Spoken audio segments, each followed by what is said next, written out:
తెలంగాణలో రాజకీయాలైతే బాగా వేడెక్కాయని చెప్పుకోవచ్చు.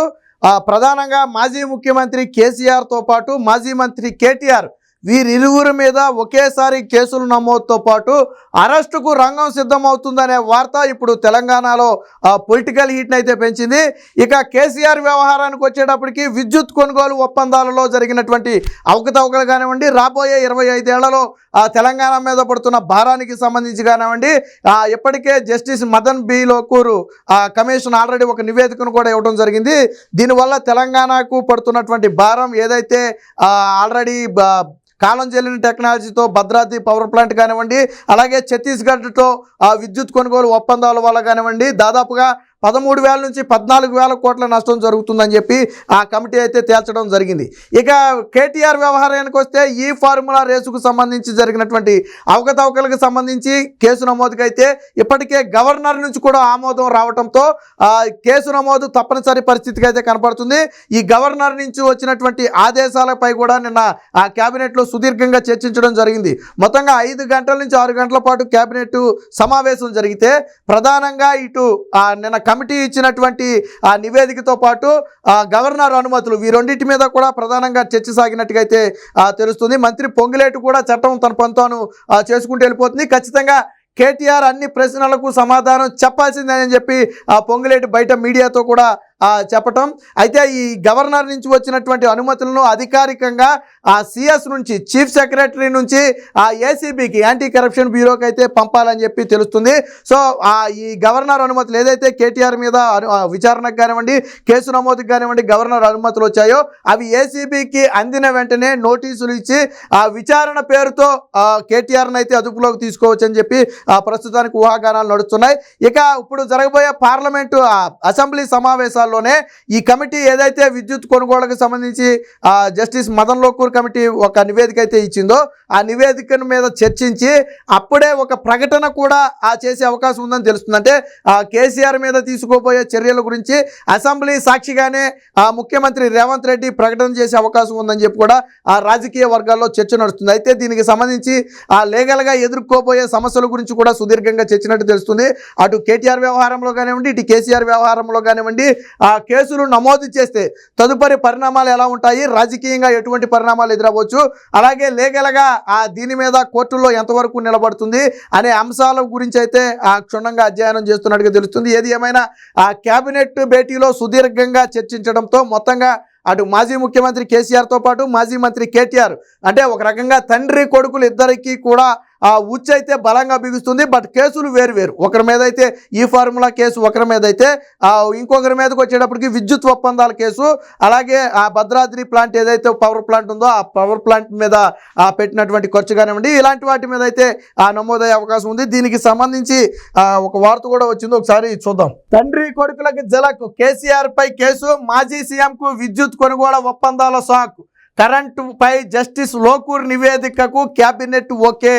ఈ సమావేశాల్లోనే అసెంబ్లీలోకి చర్చ కూడా. కేసీఆర్ సహా పాత్రదారులపై చర్యలు తీసుకునే ప్రకటన.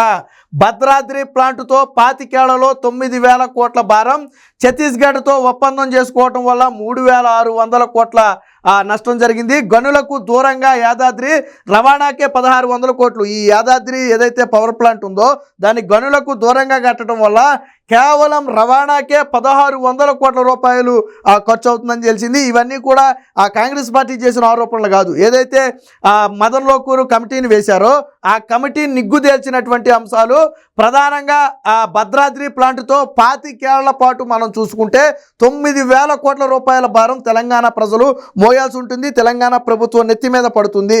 సో ఇది ఒకటైతే అలాగే ఛత్తీస్గఢ్తో విద్యుత్ కొనుగోలు ఒప్పందాలు చేసుకున్నారు. సో ఈ విద్యుత్ అంటే పక్కన తక్కువకు వస్తున్నప్పటికీ కూడా అక్కడ అధిక ధరకు కొనుగోలు చేశారనేది ప్రధానంగా వాదన అనుకుంటా. దీంట్లో ఒక 3,600 కోట్ల రూపాయల అదనపు నష్టం అయితే వస్తుంది. సో ఈ వ్యవహారానికి సంబంధించి అసెంబ్లీలోకి ప్రవేశపెట్టి ఈ జస్టిస్ మదన్ లోకూర్ ఇచ్చినటువంటి నివేదిక ఏదైతే ఉందో ముందు దీన్ని అసెంబ్లీలోకి పెట్టి దీని మీద అసెంబ్లీలో చర్చ కూడా నడిపి తదుపరి చర్యలు తీసుకోవడానికి ఆదేశాలు జారీ చేయొచ్చు. అవసరమైతే అదే అసెంబ్లీలో కేసీఆర్ మీద తీసుకోబోయే చర్యల గురించి ముఖ్యమంత్రి రేవంత్ రెడ్డి కూడా ప్రకటన చేయొచ్చు అని చెప్పి ఊహాగానాలు అయితే రావడం జరిగింది. ఇక కేటీఆర్ మేడకు ఫార్ములా ఈ ఉచ్చు నేడో రేపో నోటీసులు అరెస్టు విచారణకు ఇప్పటికే గవర్నర్ ఓకే. మాజీ మంత్రి కేటీఆర్ మీద విచారణ చేయడానికి గవర్నర్ అనుమతి లభించింది. సో లీగల్గా కేటీఆర్ను విచారణ చేయడానికి ఎటువంటి ఇబ్బంది లేదు.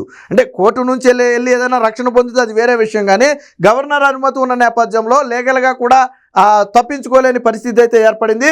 మంత్రి మండలిలో సుదీర్ఘ చర్చ, పత్రాలు సిఎస్ ద్వారా ఏసీబీకి చట్టం ప్రకారమే ముందుకు 5 ఆర్డినెన్స్లకు ఆమోదం అని చెప్పి ఇప్పుడు ఏదైతే ఈ గవర్నరు అనుమతికి ఆమోదిస్తూ కేటీఆర్ మీద విచారణ చేయడానికి అనుమతిస్తూ ఇచ్చినటువంటి ఆదేశాలు ఉన్నాయో వాటిని మంత్రి మండలిలో కూడా చర్చించడం జరిగింది. దీన్ని ఏసీబీకి పంపి ఏసీబీకి అందిన మరుక్షణమే కేటీఆర్కు నోటీసులు ఇవ్వటం, ఇచ్చి కొంత సమయం ఇచ్చి విచారణకు రమ్మనటమా, లేదా నోటీసులు ఇచ్చి వెంటనే కొద్ది సమయం గ్యాప్లోనే విచారణ పేరుతో అదుపులోకి తీసుకుంటారు అనేది ప్రస్తుతానికి తెలియాల్సి ఉంది. ఏది ఏమైనా ఈ రెండు కూడా కేటీఆర్ మెడకైతే చుట్టుకోబోతున్నాయి. కేసీఆర్ 10 ఏళ్ల పాటు చేసుకున్న విద్యుత్ ఒప్పందాలు, ప్లాంట్ల నిర్మాణంలో తప్పిదాలపై విచారణ జరిపి జస్టిస్ మదన్ భీమ్రావ్ లోకూర్ కమిషన్ సమర్పించిన నివేదికను తెలంగాణ మంత్రివర్గం సోమవారం ఆమోదించింది. ఆయా నిర్ణయాల్లో కీలక పాత్ర పోషించిన మాజీ ముఖ్యమంత్రి కేసీఆర్తో పాటు ఇతర పాత్రదారులపై చర్యలకు ఉపక్రమించాలని నిర్ణయించింది. సదరు నివేదికను ప్రస్తుతం కొనసాగుతున్న శాసనసభలోనే ప్రవేశపెట్టాలని తీర్మానించింది. నివేదికపై శాసనసభలో విస్తృతంగా చర్చించిన తరువాత మాజీ సీఎం కేసీఆర్పై చర్యలకు సంబంధించి అసెంబ్లీ సాక్షిగానే ప్రకటన చేయనుంది. దీని ఆధారంగా కేసీఆర్ సహా పలువురిపై కేసు నమోదు చేసే అవకాశం ఉందని చెప్పి అధికార పార్టీ వర్గాలు అయితే చెప్పాయి. ముఖ్యమంత్రి రేవంత్ రెడ్డి అధ్యక్షతన జరిగినటువంటి దాదాపుగా 5 గంటల పాటు జరిగినటువంటి మంత్రివర్గ సమావేశంలో ప్రధానంగా విద్యుత్ కమిషన్ నివేదికపైనే సుదీర్ఘంగా చర్చ జరిగింది. గత 10 ఏళ్లలో డిస్కీములన్నీ ఆర్థికంగా కుప్పకూలిపోయి విద్యుత్ వ్యవస్థ మొత్తం కూడా మునిగిపోతుందని తెలిసి కూడా నిమ్మకు నీరెత్తినట్లుగా వ్యవహరించినటువంటి అధికారుల మీద కూడా చర్యలు తీసుకోవాలని చెప్పి చెప్పడం జరిగింది.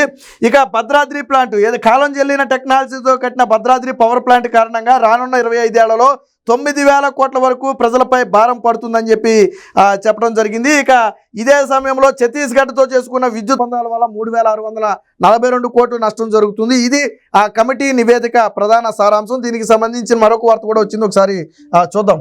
సో విద్యుత్ వ్యవహారాన్ని అది కేసీఆర్కి సంబంధించింది అయితే ఫార్ములా ఈ కార్ రేస్ వ్యవహారం అనేది కేటీఆర్ మేడకు బలంగా ఉచ్చు కాబోతుంది. కేటీఆర్ పై కేసుకు రంగం సిద్ధం. గవర్నర్ అనుమతిని ఏసీబీకి పంపాలని ప్రభుత్వ నిర్ణయం. ఆయనతో పాటు అరవింద్ కుమార్ తదితరులపైన విచారణ, విద్యుత్ కమిషన్ నివేదిక పైన కూడా చర్చించిన రాష్ట్ర మంత్రివర్గం. ఉల్లంఘనలను కేబినెట్కు వివరించినటువంటి సీఎం రేవంత్ రెడ్డి. దీనికి సంబంధించి జరిగినటువంటి ఉల్లంఘనలన్నీ కూడా కేబినెట్లో సహచార మంత్రులందరికీ కూడా రేవంత్ రెడ్డి అయితే వివరించడం జరిగింది.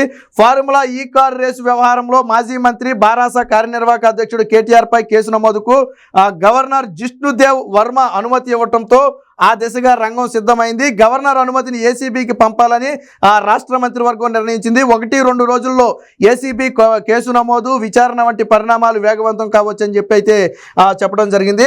సో పొంగులేటి చేసినటువంటి కొన్ని కామెంట్లు కూడా ఇప్పుడు కేటీఆర్ను ఖచ్చితంగా అరెస్టు చేస్తారు అనడానికి ఒక ప్రధాన కారణం. అరెస్టు చేస్తారా అని అడిగిన ప్రశ్నకు అది నేను చెప్పలేను, చట్టం తన పని తాను చేసుకుంటూ వెళ్ళిపోతుందని అయితే పొంగులేటి సమావేశం దాటవేశారు. కానీ సమాధానం కేటీఆర్ సమాధానాలు చెప్పాల్సిందే. కారు రేసింగ్ లో పెద్ద ఎత్తున నిధులు గోల్మాల్ జరిగింది, చట్టం తన పని తాను చేసుకుంటూ పోతుందని చెప్పి మంత్రి పొంగులేటి అయితే వ్యాఖ్యానించడం జరిగింది. సో ఇక ఫార్ములా రేసు పూర్వపరాలు అనుమతి లేకుండానే హెచ్ఎండిఏ ఒప్పందం చేసుకోవటం, అలాగే ఆర్బీఐ అనుమతి లేకుండానే 46 కోట్ల మేర విదేశీ కరెన్సీ చెల్లించడం వంటి అనేక అంశాల మీద ఇప్పటికే ఫిర్యాదు చేయడం, దాని మీద ఏసీబీ కేసు నమోదు చేయడం మనందరికీ తెలిసిందే. అప్పటి ప్రత్యేక ప్రధాన కార్యదర్శిగా ఉన్నటువంటి అరవింద్ కుమార్ను, చీఫ్ ఇంజనీర్ను బాధ్యులుగా కూడా ఇందులో పేర్కొనడం జరిగింది. సో ఇక్కడ కూడా అదే చెప్పారు, అరవింద్ కుమార్ మీద కూడా చర్యలు తీసుకునే అవకాశం ఉందని అదే చెప్పింది. సో మొత్తంగా తెలంగాణ రాజకీయాలు అయితే బాగా హీట్ ఎక్కాయని చెప్పొచ్చు. ఇప్పటి వరకు కేవలం ఊహాగానాలు మాత్రమే ఉండేవి. బట్ ఇప్పుడు అన్ని ఆధారాలతో తండ్రి కొడుకుల ఇద్దరి మెడకు ఉచ్చు బిగించడానికి రేవంత్ రెడ్డి అయితే అన్ని ఆధారాలను సిద్ధం చేసినట్టుగా తెలుస్తుంది. ఒకే దెబ్బకు 2 పిట్టలు అన్న సామెతన ఇప్పుడు రేవంత్ రెడ్డి తీసుకోపోయే నిర్ణయంతో అటు కేసీఆర్ మెడకు ఇటు కేటీఆర్ మెడకు ఇద్దరి మెడకు కూడా ఉచ్చు బిగిసపోతుంది అనేది మాత్రం వాస్తవంగా కనపడుతుంది.